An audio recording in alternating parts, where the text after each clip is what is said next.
Live from New Delhi, you're watching DD India Live, India's voice to the world. I'm Ramesh Ramachandran. Coming up in the next 30 minutes. India's Prime Minister Narendra Modi lays the foundation stone of Vadhvan Port project, one of India's largest deep water ports, worth around 76,000 crore rupees in Maharashtra's Palghar. Prime Minister Modi addresses the Global FinTech Summit, says from currency to QR codes, India has witnessed a revolutionary progress in FinTech, further asserts that the best is yet to come. In a first major interview, Democratic presidential nominee Kamala Harris vows tougher approach on illegal immigration, supports weapons for Israel. And Israel agrees to humanitarian pauses in fighting to allow polio vaccinations in Gaza, drive to be rolled out in 3 separate stages across the Strip beginning Sunday.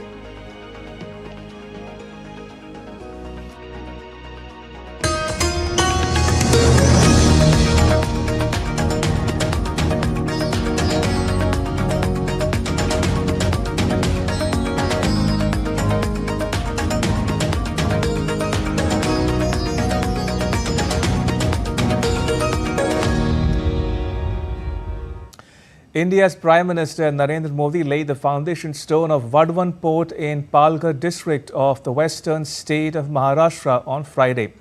The total cost of this project is around rupees 76,000 crores, and the port is one of India's largest deep water ports. It aims to establish a world-class maritime gateway that will provide direct connectivity to international shipping routes, reducing transit times and costs. Maharashtra Chief Minister Eknath Shinde, Deputy Chief Ministers Devendra Fadnavis and Ajit Pawar, India's Minister Sarbananda Sonowal felicitated the Prime Minister.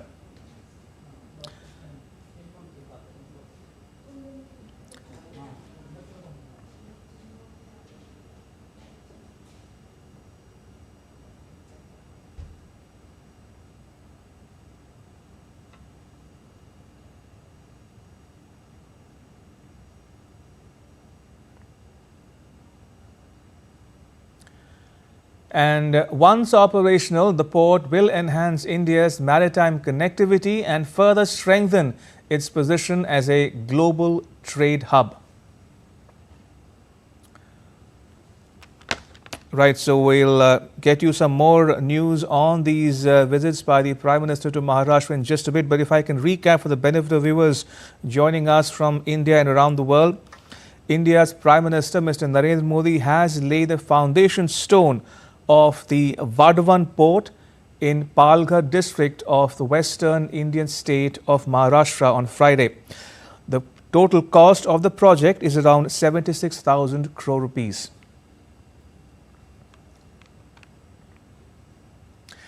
Prime Minister Modi also inaugurated 218 fisheries projects worth around 1,560 crore rupees, aimed at bolstering the sector's infrastructure and productivity across the nation. Now, these initiatives are expected to generate more than 5 lakh employment opportunities. Al-Mulkiya is scheduled to visit Brunei Darussalam during 3rd and 4th September 2024. This will be the first ever bilateral visit by an Indian Prime Minister to Brunei. The visit coincides with 40th anniversary of establishment of diplomatic ties between India and Brunei. From Brunei, the Prime Minister will thereafter visit Singapore on 4th and 5th September 2024 at the invitation of Prime Minister His Excellency Mr. Lawrence Wong of Singapore. During the visit, there are several elements of the program which you will see in the press release that we'll do shortly after this presser. As also we'll be scheduling a pre-visit briefing by Secretary on this upcoming visit of the Prime Minister. So that was the announcement for me to make. Now I open the floor for questions. Can we start this time This side, yes. Sir आपने देखा होगा पाकिस्तान ने Wagah Attari border पर हुर्रियत नेता सैयद अली शाह गिलानी की photo लगाई है उस तरफ। इसको लेके बीएसएफ ने ऑब्जेक्शन रेज किया है, तो क्या डिप्लोमेटिकली भी इस मुद्दे को उठाया गया है? दूसरा, पाकिस्तान ने कल ही बोला है कि एससीओ समिट के लिए प्रधानमंत्री मोदी को इन्वाइट किया गया है। क्या वो इन्विटेशन आपको मिल चुका है? अगर मिल चुका है तो उसका कोई रिस्पॉन्स आपका क्या है? Siddhant.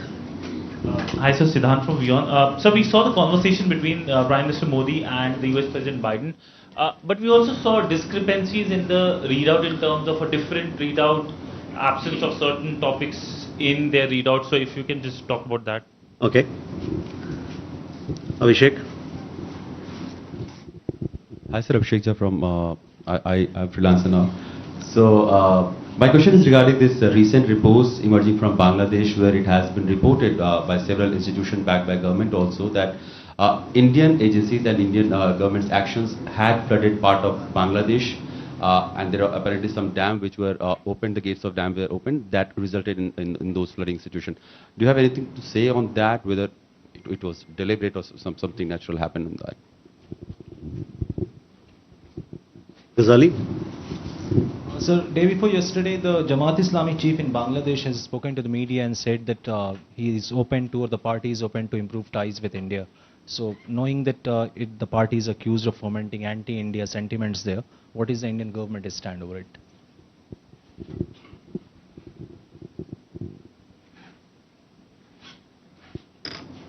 So let me first take these questions, and then Rishabh and others will come back to you. First of all, regarding the invitation from for SCO, yes, we have received an invitation from Pakistan for the Council Heads of State Government meeting that is to happen. We don't have an update on that for you. We'll let you know what the situation is later. The other question which you asked about involving BSF, etc. I have not seen the report, so let me come back to you on this particular matter. Siddhant, regarding your question, yes, we have seen that there have been some comments in that regard regarding your question. Let me tell you, these claims are uninformed, tendentious and motivated, and betray a total lack of familiarity with the process of how such contacts between leaders are organized and then followed upon.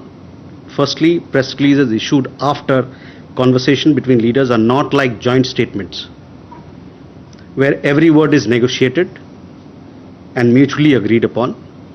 Secondly, such press releases are not meant to be comprehensive readouts of such conversations. And finally, it is not unusual for two sides to emphasize different aspects of the same conversation in their respective readouts. The absence of an aspect of one press release or the other is not evidence of its absence in the conversation itself.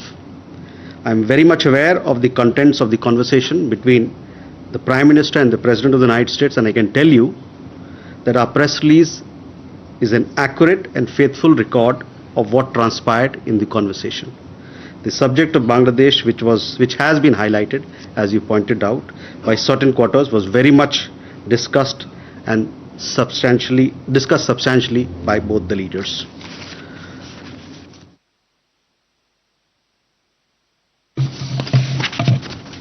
Abhishek, regarding your question regarding some international reports on the flood situation in Bangladesh, let me tell you, we've seen the CNN report on the flood situation in Bangladesh. Its narrative is misleading and suggests that India is somehow responsible for the floods. It is factually not correct and ignores the facts mentioned in the press releases issued by the government of India clarifying the situation. They also have ignored that we have a regular and timely exchange of data and critical information between the two countries through existing joint mechanisms for water resources management.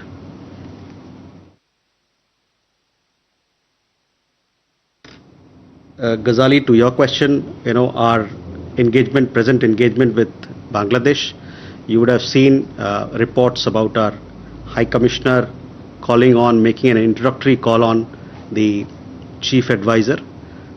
This happened some days back, where he discussed several aspects of our relationship. He also talked about that India would like to continue to work with Bangladesh to fulfill the shared aspirations of peoples of both countries for prosperity, security and development. High Commissioner had conveyed that our commitment to taking forward the relationship in accordance with our respective national priorities. He stressed on this fact. They also discussed other issues including safety of Hindus and minorities there. High Commissioner also informed Chief Advisor that the flooding in eastern Bangladesh was caused due to excessive rain. There are other aspects that you've highlighted. We have taken note of that and hopefully we'll have more engagement on such issues later.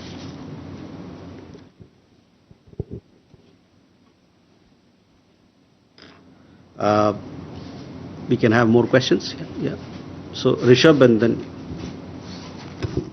So good evening, Rishabh from Times Now. So as per the reports from Bangladesh and statement from the Bangladesh Home Office advisor, the diplomatic passports of Sheikh Hasina, the former Prime Minister, and all her members of her cabinet as well as MPs have been now disqualified. So as per passport rules, she can still stay in India for 45 days, out of which over 3-4 weeks are gone. So what's our stand on that and what's the further course of action given that there are increasing calls for her deportation to Bangladesh by the present day government?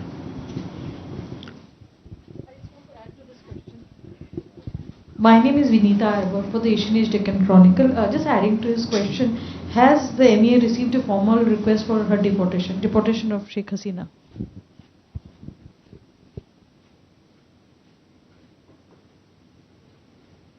Okay. Huma? Sir, I'm Huma Siddiqui from the Financial Express. The Brazilian foreign minister was here. So I just want to ask if the topic of those 100 Indians stuck at Sampalo airport was taken up with them and what action is India taking that such an event doesn't happen. Also, just a supplement to that itself, what has happened to the Indians who were stopped in Jamaica because they were similarly there in Jamaica without the documents? Ishi? So this is Ayush Shewar from ANI. My question is related to Afghanistan. Today our External Affairs Minister also spoke about the strong relation, people-to-people relation. My question is related to the recent development where the new laws published by Taliban stating that, women voices should not be heard in public places. How does New Delhi see such development? Raghavendra? Yeah, this is Raghavendra Verma from ZDF German television. Since regarding Indo-German relations, the immigration of Indian workforce to Germany has been becoming part of the Germany's economic cooperation agenda, it seems, and there are several institutions with the help of the German government. They have been training, imparting skills which are useful in Germany and in short supply. So what is the Indian government's view on that? Does it promote it? Has any reservation? And also if you can summarize the present state of relations between the two countries, both in economic and political sphere. Okay, so first, Rishabh, to your question, see, we have stated this earlier that the former Prime Minister of Bangladesh came to India at a very short notice for safety reasons. We have nothing further to add on that matter. Also, to answering your question, I think what you've asked, what you're asking lies in the realm of hypothetical issues. So that is where we are on the issue that you raised. Brazilian Foreign Minister was here. You have followed the meeting. He was here for the Joint Commission meeting, which was chaired by the Brazilian Foreign Minister and External Affairs Minister. It was an occasion for them to discuss the entire issues that fall in the domain of bilateral ties and also global ties that we have with Brazil, including their presidency, upcoming presidency of, their presidency of G20, the G20 summit meeting that is going to take place. We are part of the Troika with them. It was also an occasion for us to discuss IPSA, BRICS and other partnerships, and are together what all things that we are doing together in the United Nations. As far as the issue of Indians stranded in the airport, international airport in Sao Paulo is concerned, yes, we are aware. I think the figures are not what you've said. There are several Indians, and we also have a consulate in Sao Paulo. The consulate in Sao Paulo is in touch with the Foreign Office representative in the city. They've also sought a meeting with local authorities and ascertaining more details. Let me tell you that contrary to what was reported in some of the in some medium, the Indians there who are there at the airport, they are being taken care of in terms of food, nourishment, etc. We will have more updates on them later, and I shall update you on that. Regarding the question about Indians who were sent back from Jamaica, they went from Dubai. So from Jamaica, they all were sent back to Dubai. We have a large number of people, Indians who reside in the Middle East, including Dubai. I issue to your question, on our position on such issues is well known to you. We have said so on several occasions. Raghvendra, India-Germany ties, well, this is a very special relationship. We have a strategic partnership with Germany. We have an expansive economic ties with Germany, which has trade, investment, technology. We have large number of Indian students who are choosing Germany for education purposes, and many of the Indian students, or majority of them, go there for masters and doctoral pursuits, mostly focused on science and technology. A lot of Indian professionals are also working now in Germany, and we've seen this trend in the last several years that it has gone up. Today, I think Indian students in Germany form the largest chunk of, or they form the largest cohort of international students in that country.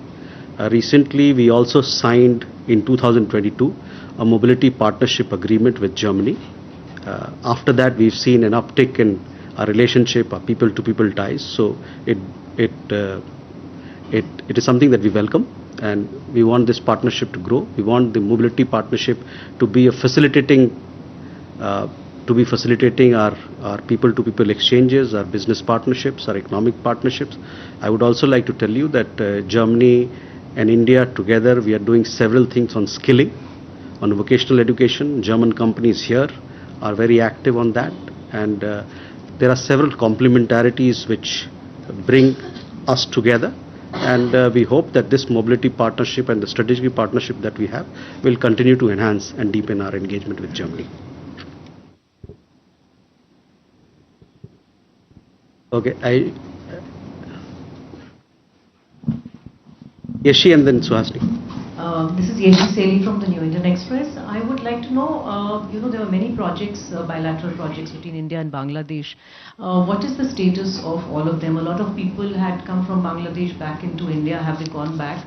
And was the Indian High Commission and the additional High Commissions in Bangladesh, 4 additional High Commissions, were they given extra enhanced security when the turmoil was at its peak?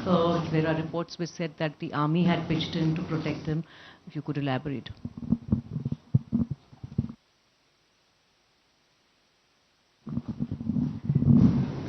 This is Suhasini Heather from The Hindu. Since the statement was made after Prime Minister Modi left Kiev, and this is the first briefing since then, I wanted to clarify India's position. At a press meeting in Kiev last Friday, Ukrainian President Vladimir Zelensky said 4 things. He said that India must end its oil imports from Russia now, that India cannot host a summit for the peace if it did not, the second summit in November, if it did not sign on to the declaration for the first, that if India wants to end the war, it must change its attitude towards Russia. And that that India should coordinate its votes at the UN with Ukraine before abstaining, and Ukraine is not happy with this. I'd like your response to those statements made by Mr. Zelensky, and whether India is now considering a change in its policies on all these four issues. And just one follow-up, if I may, on the question on the SCO. Given that no Indian minister has traveled to Pakistan for the SAARC summit since 2016, will India participate in the heads of government meeting of the SCO in Pakistan at all? Okay. Sudhi and then... So, Shruti Ranjan from Bloomberg, sir. In adding on to Swasini's question, so can you confirm or deny whether President Zelensky had, during his meeting with Prime Minister Modi, offered that or proposed that India hold the next peace summit? And if so, what is India's stand on it? Will it go ahead with it? Okay. Manish. Manish Chand, the India Rights Network. So there is speculation about a potential Quad summit on the sidelines of the UNG in New York in September. Is that true? Are we working towards that? And number two, the interim government in Bangladesh lifted the ban on Jamaat-e-Islami, which is known for its vociferous anti-India rhetoric and all that. What is your sense? Has anti-India activity lessened? What is your reaction to the withdrawal of the ban on Jamaat? Thank you. Padma Rao, freelance foreign correspondent, sir.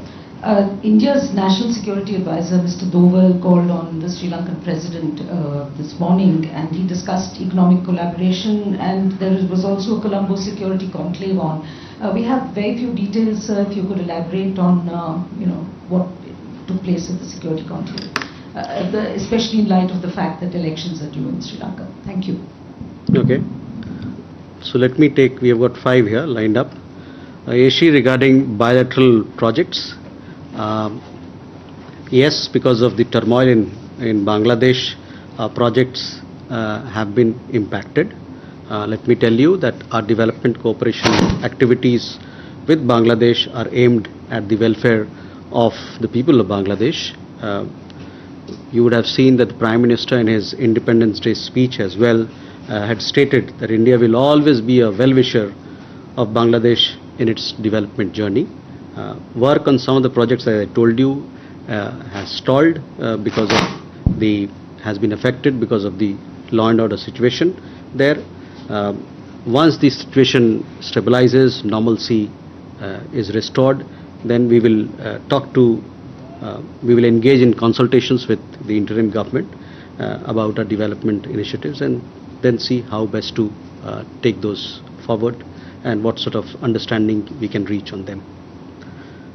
The other thing regarding security, yes, security during the turmoil you saw, it was a problem not just for us but for everybody. You saw what happened to the Indian Cultural Center. It was in news all over.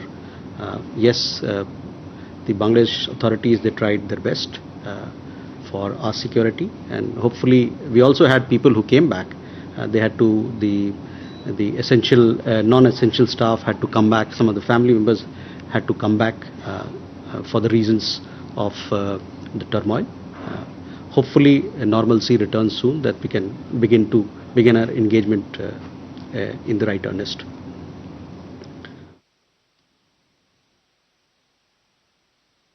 Lastly, regarding your question on issues raised in his remarks to the media, look, our point of view is that the Ukrainian side, they have their perspective on various issues and matters, and they are sharing them with the media.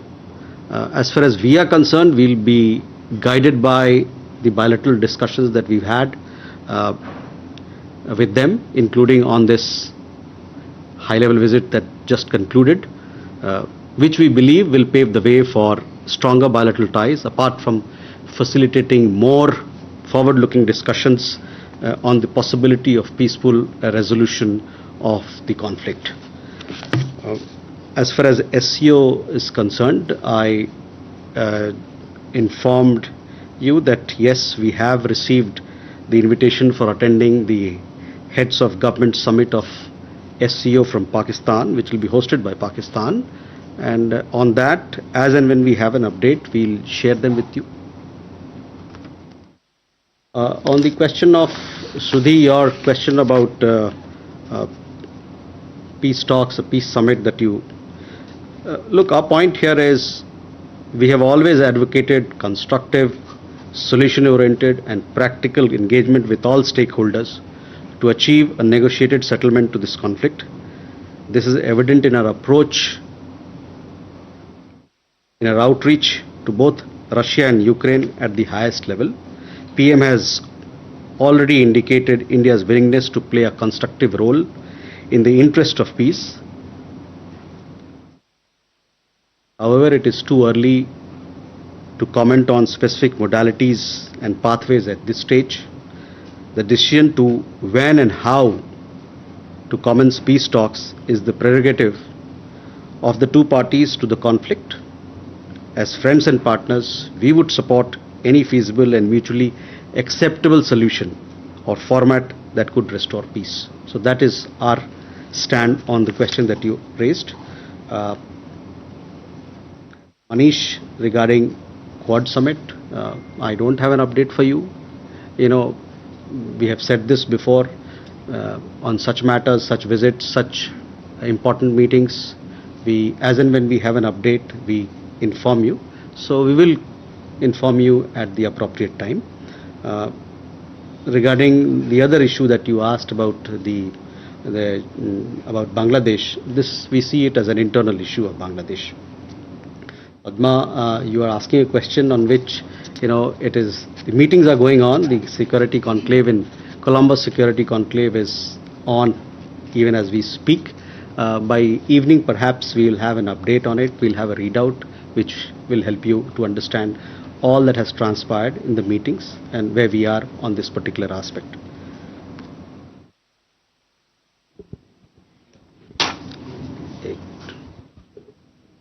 Vadhvan.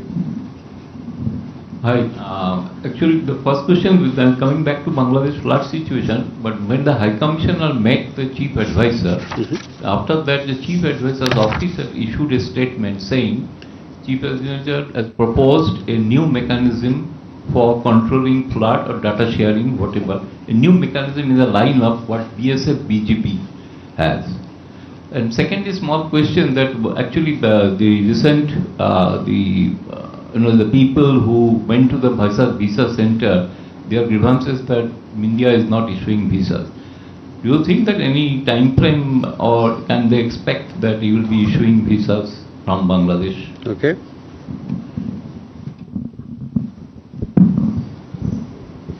Hello, sir. I'm Shalu from DW Germany. Pardon me, I'm repeating the question that's been asked by my colleagues, but just seeking some clarity on Sheikh Hasina's future. Could you confirm or deny if there's been any formal request by the Bangladeshi government, the interim government, for her extradition?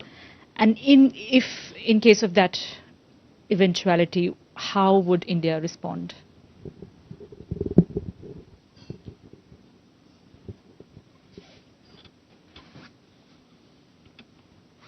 Okay.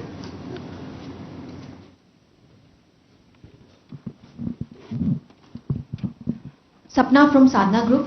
Sir मेरा सवाल यह है, अभी कुछ दिन पहले finance minister और विदेश मंत्री और कई मंत्री, कॉमर्स मिनिस्टर भी सिंगापुर गए थे और अब प्रधानमंत्री जी का दौरा है सिंगापुर में, तो वहाँ पर इकोनॉमिक कोलैबोरेशन को लेकर बात हुई थी। आगे उसी के बारे में और बात की जाएगी या फिर और किन मुद्दों पे बातचीत होगी, इसके बारे में अगर आप और एक्सप्लेन कर सकें।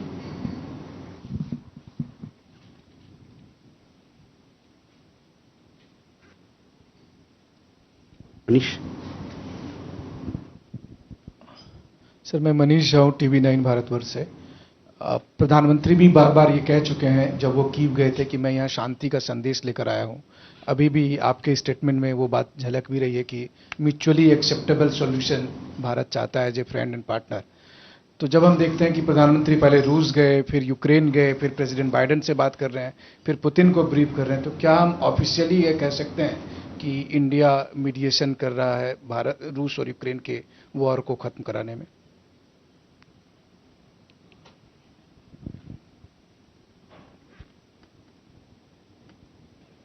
Check.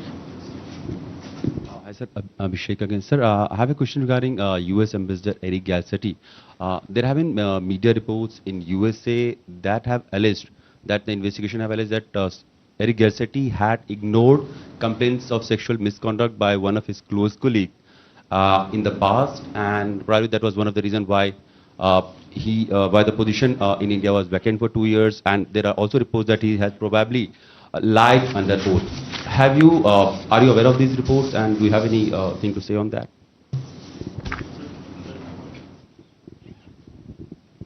इसकी बात कर ले, इसी मुद्दे पे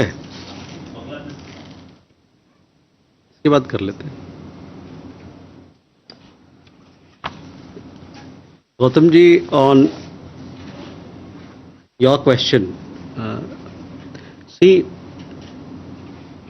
on water sharing, on water resources management, flood management, etc., there are established procedures between India and Bangladesh, and for several years now we have 54 rivers that we share, and this mechanism and institutional mechanisms that we have has been in existence for quite some time. As part of the established procedure, we have been exchanging data on timely and regular basis with Bangladesh. On the question of flood in eastern Bangladesh and floods in Tripura, you would have seen that we had released 2 press releases giving the factual position as to why they have happened. Flooding in eastern Tripura and eastern Bangladesh happened essentially because of incessant and excessive rain, and thereafter we have explained in the 2 press releases exactly what was the situation. So, you know, these mechanisms to help both countries deal with flood issues and water management issues are there, and if there are any new mechanisms that can help further in controlling or helping the sufferings of the people or helping deal with its natural disasters, I think this is something that our teams, or this is a matter that we can take forward with Bangladesh. On the issue of visa, we are issuing visas in a limited manner for medical and emergency purposes. Once the situation becomes normal, law and order is restored, then we will begin our full-fledged operations of visa. So that is where we are on the visa issue. On your question from our friend from DW, you know, this particular question I had answered when we had the last presser also on 16th of August. What you are actually asking is something which in our understanding lies in the domain of hypothetical sphere. In fact, it is not our practice to answer hypothetical questions. So I'll keep it at that.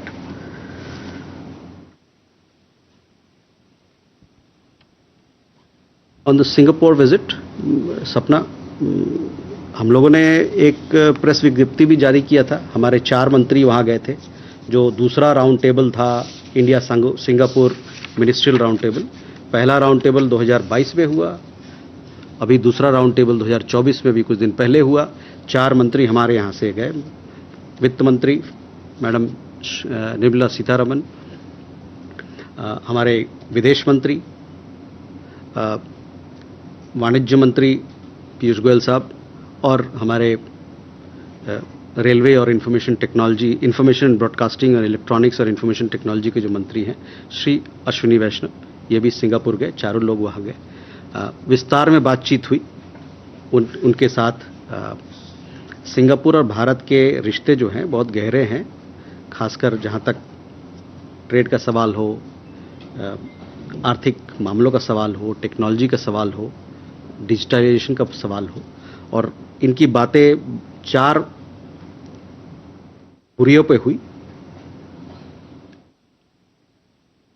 Digitalisation, skills development, जिस पर हमारे यहाँ काफ़ी आजकल focus है, sustainability पे, health care पे, medicine पे, और इसके अलावे ये भी तय किया गया कि 2 नए क्षेत्र में हम लोग ISMR, जो हमारा राउंड टेबल है, मिनिस्ट्रियल राउंड टेबल है, इसमें 2 नए क्षेत्र को हम लोग लाएंगे, और वो 2 नए क्षेत्र हैं कि एडवांस मैन्युफैक्चरिंग और दूसरा कनेक्टिविटी।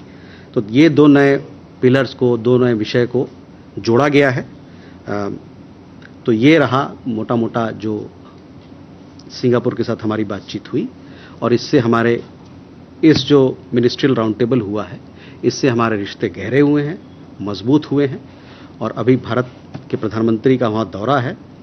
इस दौरे में भी जो ये बातचीत हुई, उससे मिलजुल कर आगे क्या कर सकते हैं, कैसे हम अपने रिश्तों को और बेहतर कर सकते हैं, इस पर बातचीत होगी।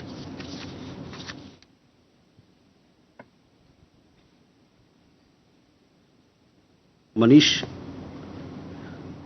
अपने जब यूक्रेन में हमारे प्रधानमंत्री वहाँ गए, उसके बाद हम लोगों ने एक उनकी जो उन्होंने जो कहा, जिसको पब्लिक में भी अवेलेबल है, उसमें आपने देखा होगा कि किन बिंदुओं पर उन्होंने अपनी बात रखी और किन चीज़ों पर उन्होंने उसको एम्फेसाइज किया। और उसमें उन्होंने बड़ा साफ कहा है कि भारत एक दोस्त के नाते, यूक्रेन के दोस्त के नाते, अगर कोई सक्रिय भूमिका निभा सकता है, योगदान दे सकता है शांति के लिए, तो उसके लिए तैयार है।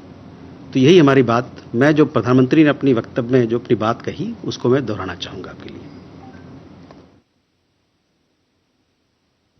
अभिषेक, your question, I think this is a question that you must take to the American side, to the US embassy. They would be in a better position to answer your question.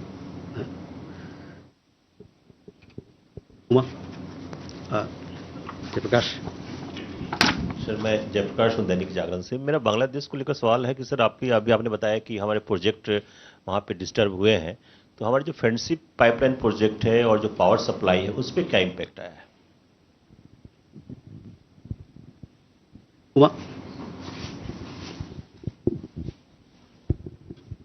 Sir, I'm Huma Siddiqui from the Financial Express. I just want to know, since the last 2-3 years, the CII is holding a summit with Africa. When is the India-Africa summit actually going to happen? Because what CII does is industry-based.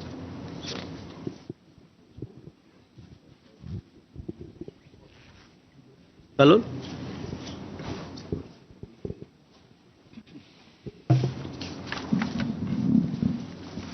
So, Kalol Bhattacharya from the Hindu. In the backdrop of the floods in Bangladesh, lots of countries like China, the Gulf countries are rushing assistance and financial aid to Bangladesh. I wanted to know, India, which has a history of helping countries that are hit by natural disasters, be it Turkey or Nepal, why hasn't India reached out so far? Or has there been any dialogue between India and Bangladesh on this matter so far in the last 1 week? Okay. Sir, Divya from Indian Express. We see that Kerala Chief Minister has again written to the External Affairs Minister on the issue of Indians stuck in the Russian army. He's named 4 people and also given their location.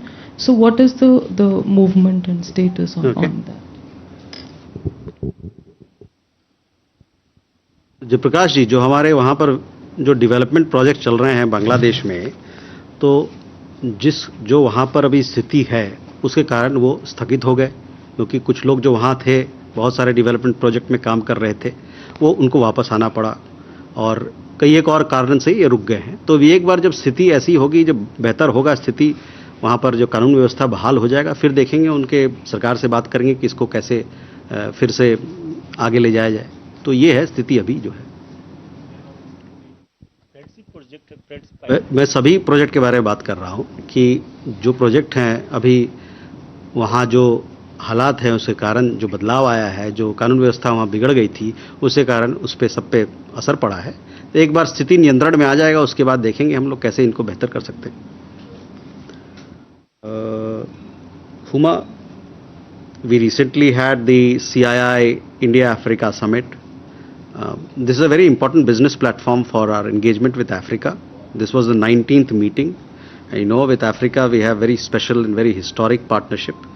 This particular conclave, which was held a few days back, was inaugurated by Vice President, Honorable Vice President, and we also had participation of 6 Vice Presidents from different countries in Africa.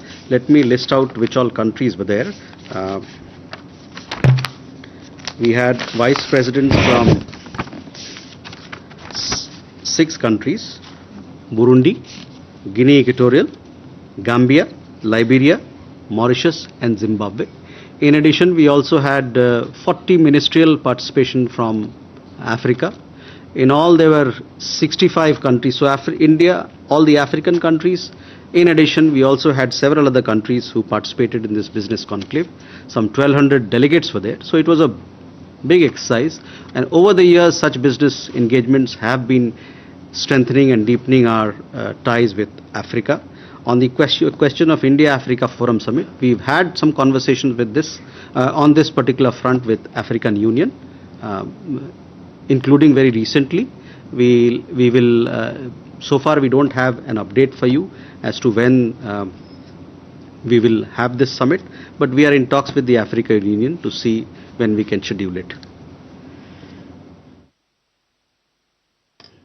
Kalol, to your question, I said that our High Commissioner there is in touch with the local government, and he also had a meeting chance to call on the Chief Advisor where they discussed all issues of interest. So that is where I would leave your question answer. That is where I will leave my answer. Divya, Russian Army, we have an update.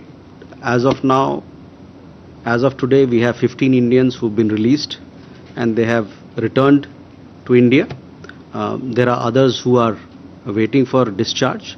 Our mission, our embassy is in touch with the Russian authorities, both on the Foreign Office side, the defense side, and we hope that our people, those who want to return back to India, will be released soon. 15. 1-5.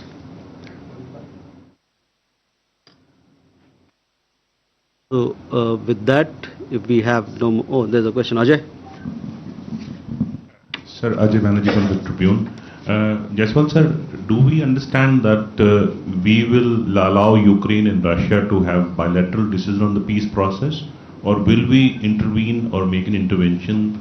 What would be the level at when we arrive at the benchmark of making an intervention? So Ajay, see, on the question of the conflict, we had the Prime Minister, when he went to Ukraine, he spoke about our approach. That approach is available in the public domain. After our discussions, our External Affairs Minister had a press conference there where he explained our position. Again today I have repeated what is our position on this particular conflict. So Ajay, I would urge you that please refer to all that we have had said on this. There's nothing new to add, and in fact answering several questions from the left, I had highlighted our approach. That is where it remains.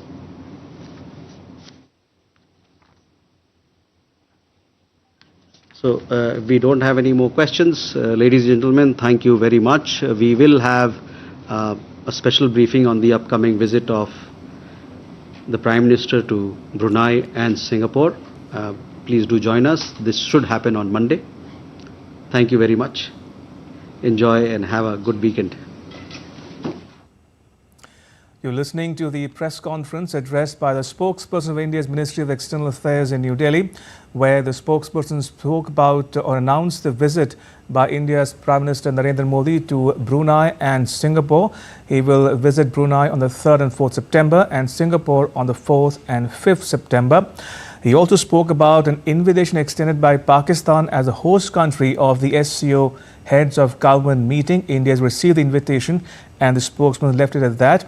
And he also spoke about the India-US readout of the Modi-Biden telephone conversation. He said that the statement issued by India was accurately portray the discussions of the two leaders, and the claims otherwise are uninformed and motivated. They betray a total lack of familiarity with the issues involved, and Bangladesh was indeed discussed by the two leaders.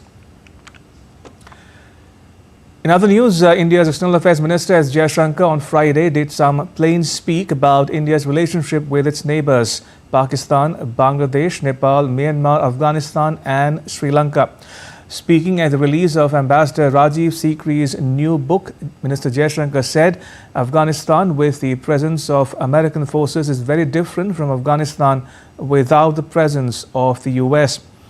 On relations with Pakistan, the minister said that India is content to continue as the current level of relationship with its troubled neighbor. I think the era of uninterrupted dialogue with Pakistan is over. Actions have consequences. And insofar as Jammu and Kashmir is concerned, I think 370 is done. So the issue today is what kind of relationship can we possibly contemplate with Pakistan. In the case of China, the minister said that there is a double conundrum. One, they are our neighbor, and two, they are a major power. While talking about Myanmar, Minister Jaishankar said that the context of northeast India is an overriding factor. He said that to find a balance between the government and other stakeholders, because that is the reality. He said that India has to find a ground of mutual interest with Bangladesh, and New Delhi would deal with the government of the day. Since its independence, our relationship has gone up and down. And it is natural that we will deal with the government of the day. But we also have to recognize that there are political changes, and the political changes can be disruptive. And clearly here we have to look for mutuality of interest. India's National Security Advisor Ajit Doval is in Sri Lanka on a two-day visit to Colombo. He is to review deliberations of the Colombo Security Conclave, a regional initiative that began as a trilateral effort among India, Sri Lanka and the Maldives. Mr. Doval will also meet the Sri Lankan leadership during his visit.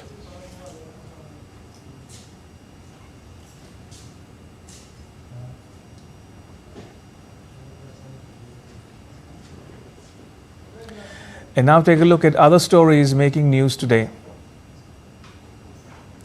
The Joint Committee on the Waqf Amendment Bill 2024 had its first meeting in New Delhi to seek stakeholder input and address Waqf property management issues. The bill proposes renaming of the Waqf Act and revising the tribunal structure to improve efficiency and representation. The role of multilingualism and local languages in school instruction was discussed at a meeting by the Education Ministry in New Delhi. Officials and experts emphasized that learning in one's mother tongue enhances comprehension and interpersonal skills, helping young learners grasp complex concepts more effectively.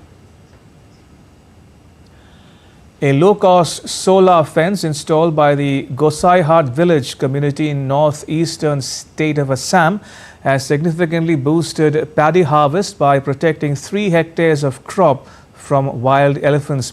The fence was set up in November 2023 and has proven effective in safeguarding local farmland. Moving on, the European Union's defense ministers are meeting in Brussels to discuss boosting the bloc's support for Ukraine and the disputed Venezuelan election. The defense officials are also expected to look into Europe's defense more generally in the face of what they perceive to be a growing threat from Russia. And now to West Asia, the Israeli military and Hamas leaders have agreed to a series of humanitarian pauses in Gaza to allow for the vaccination of children against polio. The two sides agreed to 3 separate zoned 3-day pauses in fighting in Gaza to allow for the vaccination of some 640,000 children against polio. The World Health Organization says the first round of vaccination campaign will begin on Sunday. Well, first of all, a two-round polio vaccination campaign will actually start on the 1st of September in the Gaza Strip. During each round of the campaign, the Palestinian Ministry of Health, in collaboration with WHO, UNICEF, UNRWA, and partners, will provide 2 drops of the novel oral polio vaccine type 2, so-called NOPV2, to more than 640,000 children under 10 years of age. The campaign will start in central Gaza with a 3-day pause in fighting, then move to southern Gaza, where there would be another 3-day pause, followed by northern Gaza. The WHO confirmed on 23rd August that at least one baby has been paralyzed by the type 2 polio virus, the first such case in the enclave in 25 years. So we start the 1st of September, and we start in central Gaza for 3 days, followed by South Gaza, and then followed by the north of Gaza. Due to the insecurity, the damage, the road infrastructure, and population displacement, but also based on our experience with this kind of campaigns globally and worldwide, the 3 days might not be enough to achieve adequate vaccination. So we will monitor it throughout the campaign. It has been agreed when needed. The campaign will be extended by 1 day per zone, or even more when necessary. And now to news from the world of sport. India opened their medal tally at the Paris Paralympics in style with 2 medals in shooting on Friday. Avani Lekhara won gold medal while Mona Agarwal won bronze in the final of the 10-meter air rifle standing SH1 event.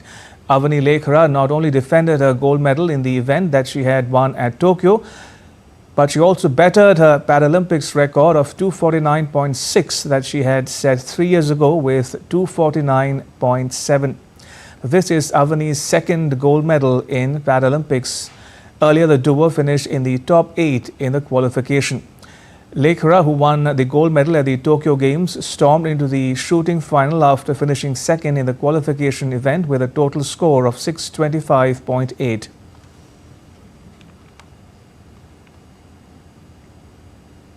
And India's Prime Minister Narendra Modi congratulated gold medalist Avani Lekhara on her historic triumph. He took to social media platform X and wrote, and I quote, "India opens its medal account in the Paralympics 2024. Congratulations to Avani Lekhara for winning the coveted gold in the R2 Women 10-meter air rifle SH1 event. She also creates history as she is the first Indian woman athlete to win 3 Paralympic medals.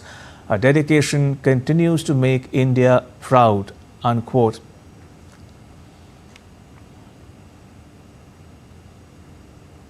The Prime Minister also extended his wishes to Mona Agarwal on her bronze medal.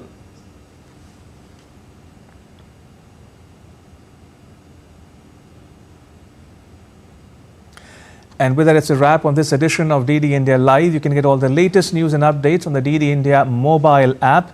It's available on Android and iOS platforms. You can scan the QR code on the screen to download it.